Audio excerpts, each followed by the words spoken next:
Hello students, एक बार फिर से आप सभी का स्वागत करता हूं मैं आज आपके इस बहुत ही अल्टीमेट सेशन में। और मैं आप सभी को बता दूं, अगर ये आने वाले 10 मिनट आपने मुझे ध्यान से सुना तो आरआरबी क्लरिकल के आपका जो प्रीलिम्स का पेपर होने वाला है वो बहुत ही अल्टीमेट होगा, बहुत ही शानदार होगा।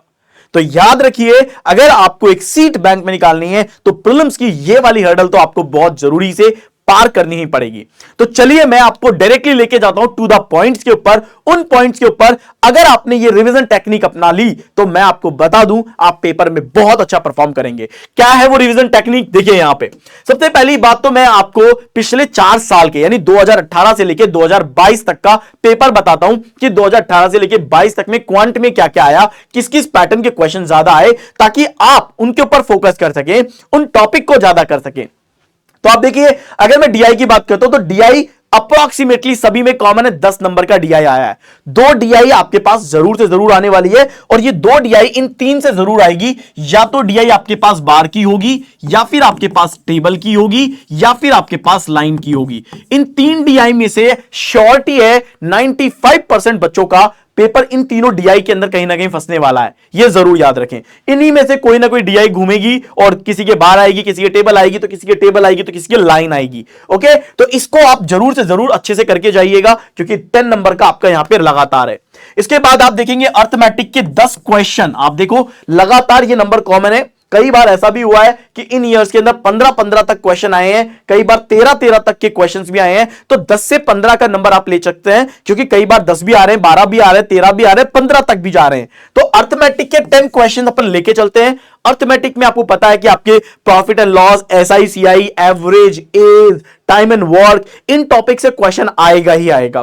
तो आप अगर क्या करेंगे, आप अगर अपने प्रीवियस ईयर क्वेश्चन अगर आप उनका एक बार पैटर्न देख लेंगे तो आपको यह पता लग जाएगा कि इन ईयर्स में इन पैटर्न के ऊपर इस तरह का क्वेश्चन आया है, तो मुझे यहां से क्वेश्चंस करने हैं, इस पैटर्न के क्वेश्चन मुझे ज्यादा करने हैं ताकि आपको एक अच्छा रिवीजन वहां पे तैयार हो जाए। इसके बाद है क्वाड्रेटिक इक्वेशन। आप देखिए, अगर हम बात करें लास्ट के 2 इयर्स क्वाड्रेटिक इक्वेशन क्वेश्चन नहीं आए, लेकिन 5 नंबर का ये आता है। तो यहां आपको थोड़ा सा क्या करना है, प्रैक्टिस करनी है। ये नहीं सोचना कि यार लास्ट 2 ईयर से क्वाड्रेटिक इक्वेशन के क्वेश्चन नहीं आए, ना 2021 में ना 2022 में आए, तो अपने भी नहीं आएगा। और यहां मैं किसी एक पर्टिकुलर शिफ्ट की बात कर रहा हूं, मैं सभी शिफ्ट की बात नहीं कर रहा हूं क्योंकि सभी शिफ्ट में तो कहीं ना कहीं क्वेश्चन फंसा है, ये बात तो पक्की है, राइट। इसके बाद है नंबर सीरीज। यहां से आपके पास है मिसिंग नंबर का और रॉन्ग नंबर का, राइट। तो ये 2 पैटर्न हैं, इनके क्वेश्चंस करके जाइएगा। ज्यादातर कोशिश ये करना कि 3 डिजिट वाले, राइट, या 4 डिजिट वाले क्वेश्चंस के ऊपर प्रैक्टिस करेंगे क्योंकि आरआरबी पीओ के अंदर 3 डिजिट या 4 डिजिट के क्वेश्चंस ज्यादा आए हैं। तो 3 डिजिट तो करना ही करना है।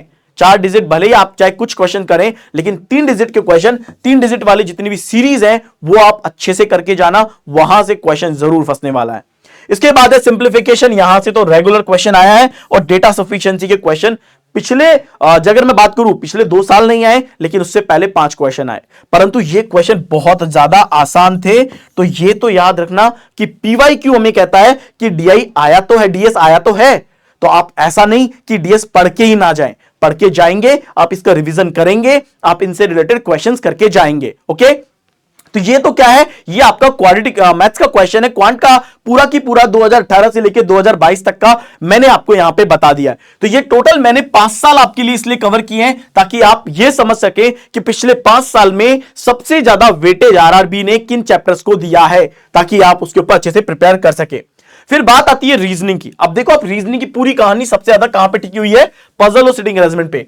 15 से लेके 22 तक के question, 20 question 20 question 20 question 20 question, यानी एक बार हम फिर से मान के चलते हैं कि 20 क्वेश्चन हमें यहां से मिलेगा ही मिलेगा। और ये 20 क्वेश्चन आपको जो बेसिकली मिलने वाले हैं वो आपको फ्लोर से जरूर मिलेगा, बॉक्स से जरूर मिलेगा, मंथ से जरूर मिलेगा, राइट। फिर सर्कल आ सकता है, सर्कल से मिलेगा, या फिर लाइन से ही मिलेगा, राइट, या फिर जो मैक्सिमम बच्चे हैं उन्हें स्क्वायर से मिलेगा। ये 5-6 पैटर्न पक्के हैं, यहां से क्वेश्चन आएगा। बट क्वेश्चन अच्छे लेवल का भी हो सकता है और क्वेश्चन बहुत हलवा काइंड ऑफ भी हो सकता है।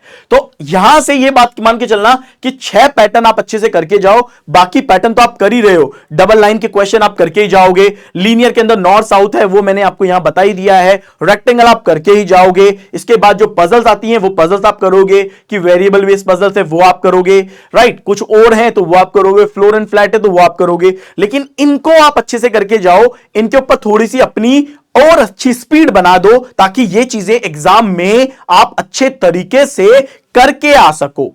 इसके बाद है सिलॉक्स। देखिए सिलॉक्स लगातार सिलॉक्स से क्वेश्चन आया है, इनइक्वालिटी का क्वेश्चन लगातार आया है, कोडिंग डिकोडिंग के 5 क्वेश्चन तक बनते हैं। तो आप यहां पे देखिए केवल 2019 के अंदर एक क्वेश्चन आया और यहां पे 2021 के अंदर क्वेश्चन नहीं आया, बाकी में 4 या 5 क्वेश्चन।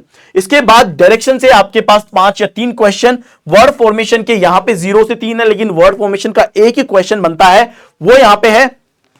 यहां पे बस ब्लड रिलेशन थोड़ा अच्छे से करके जाना है। न्यूमेरिक सीरीज, नंबर सीरीज, तो ये अल्फाबेट नंबर सीरीज है, ध्यान रखना। अल्फाबेट वाली जो सीरीज आती है अपने, उस अल्फाबेट सीरीज के क्वेश्चंस है। और इसके बाद अल्फा न्यूमेरिक, देखो ये आ गया। तो नंबर का मतलब यहां पे फिर वो नंबर वो हो गए जिन्हें अपन बोलते हैं कि 3 4 3 1 3 5 5 7 9 1 4 9, इस तरीके के जो नंबर्स होते हैं उनके रिलेटेड सीरीज। तो ये आपके पिछले 5 साल का पूरा की पूरा एनालिसिस रहा है, किस चैप्टर से एग्जाम इन्होंने क्वेश्चन दिया है, किस पैटर्न का, यहां पे पैटर्न मैं बता रहा हूं, टॉपिक, किन टॉपिक से एग्जाम इन्होंने क्वेश्चन दिया है। तो अब आपको क्या करना है, आपको जो मैं चीजें बता रहा हूं वो प्लीज उसे फॉलो करिएगा ताकि आप एग्जाम में अच्छा स्कोर करके आ पाए। सबसे पहली बात, आपके मॉक टेस्ट, आप अब डेली के 2 मॉक लगाएंगे, डेली 2 मॉक पेपर, ध्यान रखिएगा 2 मॉक पेपर आपको डेली लगाने हैं और उसका कंप्लीट एनालिसिस आपको करना है, अच्छे से एनालिसिस आपको करना है।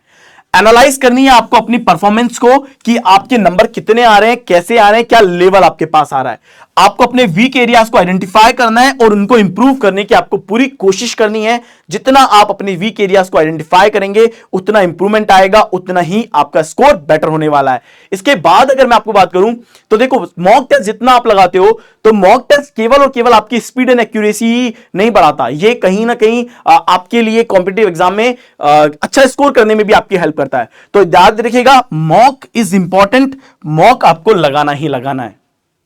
इसके अलावा केवल 2 बात कहूंगा जो सबसे ज्यादा जरूरी है, अपना टाइम मैनेजमेंट इंप्रूव करो, काम रहने की कोशिश करो, पॉजिटिव रहो, राइट। ऐसा मत सोचो कि आरआरबी पीओ का एक्सपीरियंस अच्छा नहीं गया या फिर आरआरबी पीओ का पेपर एक्सपेक्टेड नहीं गया तो मेरा आरआरबी क्लैरिकल के लेवल पे या क्लैरिकल के एग्जाम पे इसका इफेक्ट पड़ना चाहिए। आपको यह बिल्कुल भी नहीं सोचना है, क्योंकि अगर आप ये चीज सोचते हैं तो कहीं ना कहीं आप अभी से अपने अंदर नेगेटिविटी को लेकर के आते हैं। तो प्लीज डोंट डू इट, आपको ये बिल्कुल भी नहीं करना है। और केवल जो चीज पे फोकस करना है वो है अपने टाइम मैनेजमेंट स्किल्स के ऊपर फोकस करेंगे, आप पॉजिटिवनेस के ऊपर अपना फोकस करेंगे। ओके, सो आज के लिए इतना ही दोस्तों। इस टेक्निक को अपनाइए और अपनी एग्जाम के अंदर एक अच्छा स्कोर आप पाइए।